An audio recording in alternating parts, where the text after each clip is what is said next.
plans are for some of this stuff. Okay, first, we went to a store where we buy a lot of our meats, and I'll go through that as we go. So first, I bought 4 dozen eggs. We do the heritage eggs. I got that at Walmart. Um, we got a pork butt steak, so it probably roughly 10 pounds, which I'm showing here. And what we do is we have the butcher at the store, we have them cut it up. So I have them cut up, and it depends on our mood. It's either 3/4 of an inch or an inch thick cut. And I already started breaking it down. I'll kind of go through that. I also got a bag of shrimp, and you can see that in the back there. Then I got 2 of the sockeye wild caught, what's it called? Salmon, sorry. They're fillets. And then in front here, we do another thing with the ribeyes. So they have a big roast type thing, and then we have them cut that to whatever thickness we like. And then I will break those down and put them into individual bags, freezer bags, and then I will freeze them individually. I label them, date them, and then put them in my freezer.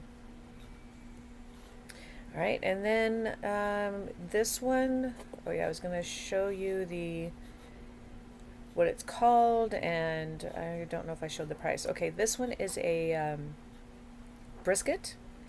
So what I did with this is I cut it into thirds. I have 2 crock pots, and I put them in the crock pots. And I froze 2 of them, and we're starting to eat on the third one. All right, and then going on, I got 2 10-pound logs of hamburger. I'll break those down.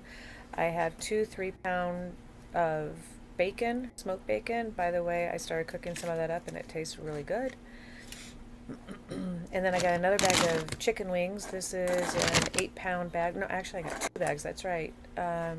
Here I got some heavy whipping cream. Out of this, I will make butter. So I'll take 4 of the quarts, and I'll make butter out of that.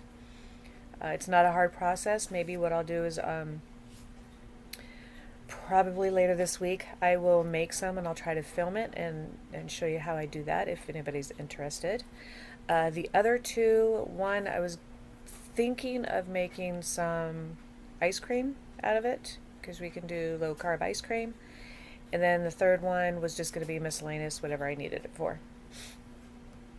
All right, and then we like our meat sticks. So here is Tillamook. It's a 0 carb, 0 sugar, and beef sticks. Tastes really good. I got that at Walmart. We also like our turkey sticks here, as you can see the package here. Got that at Walmart. So we made 2 trips. One to a local grocery store, and then we went to Walmart. And then I got some chicken legs and some chicken thighs. I also have been doing a lot with pork rinds. So I like the salt and vinegar. Excuse me. The one behind it I thought was also pork rinds, but it ended up being chicken chips, which I thought were kind of cool. They tasted very good. They're a buffalo flavor. They're thin but very crunchy, and it has like a chicken broth and one other thing in it, but very good. I got some chicken thighs, some chicken breasts. Here's some more. I got 2 big bags of the plain flavored pork rinds, and what we'll do is we'll grind those up, and then my husband likes to bread his chicken thighs and chicken strips with that. We'll add some maybe Italian seasoning to it. I have quite a bit actually to flavor it up a little bit. He actually has to go towards carnivore right now due to his health. I think I explained that in another video. He has some things he needs to cut out everything and go back to basics. So that's why we're buying a lot of meat and a lot of carnivore type stuff. All right, what else do I have? Excuse me, I'm sorry. Okay, so I'm showing that I got 2 big bags of those. Oh yeah, we got some butter, and then I got 2 boxes of the freezer bags, and we like our Lily's because it's stevia sweetener. Really good to snack on. And then I'm just going to kind of show you an overview. Oh yeah, I got strawberries for my son, and this is just kind of an overview of everything that we got. And then I'm going to go into, after I start packing some of it up. So now I'm showing you here where I date and labeled what they are. Oh yeah, in the middle of all this, I decided to clean out my fridge because, well, you know, the fridge needs to be cleaned too. Sidetrack, squirrel, whatever you want to call it. um, so, got that going. So I cleaned out the drawers in it and all the shelving. So I got that done. Here I'm showing that I started packaging everything up individually. The chicken breast, the ribeye,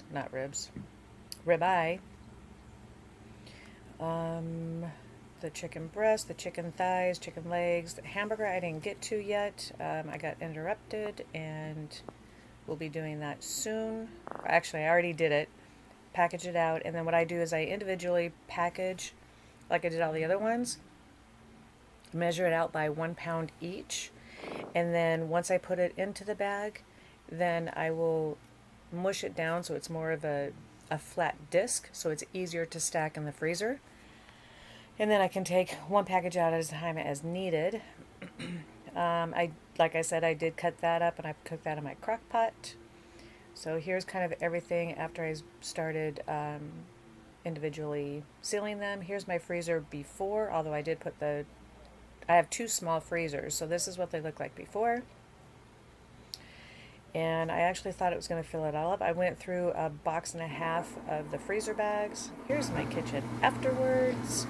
Got the dishwasher going, all cleaned up. And then here's my freezers. It didn't fill it as much as I thought, but I do have my freezers separated into a couple of different categories. Like one of them is for chicken and sometimes frozen vegetables. The other person in the house eats the frozen vegetables. So chicken and some pork, like leftover, and seafood. Chicken and seafood mainly, sorry. And then the other freezer is our beef, pork, ribeyes, bacon. So yes, so I have them broken. Now this, I was astonished that it didn't fill it all the way up, which means, well, if my husband saw that, he'd say, come on, we gotta go get more. But no, that's okay. But we do a once a month shopping, meat-wise. It does last us. Again, we're going carnivore, so we'll go through it a little more quickly than we would normally go through it. But I always rotate. So anything new goes down at the bottom, and all the older stuff comes up to the top. And then in my refrigerator / freezer, that's where I take all of the older stuff first. So I kind of move it to my fridge freezer. That's where everybody takes it from that. Once that freezer gets low, then I'll start taking it from my other 2 smaller chest freezers. And again, they're not very big chest freezers, but and then I can see where I'm at, and then we'll go shopping for whatever we're low on at that point. So I hope this is something you like. In the future, what I'll try to do is actually talk about it as I'm going through it. This was just kind of a unique situation where I knew I was going to have to do a voiceover for it. So here we are. Hope you liked it. Thanks, everybody. Have a great day.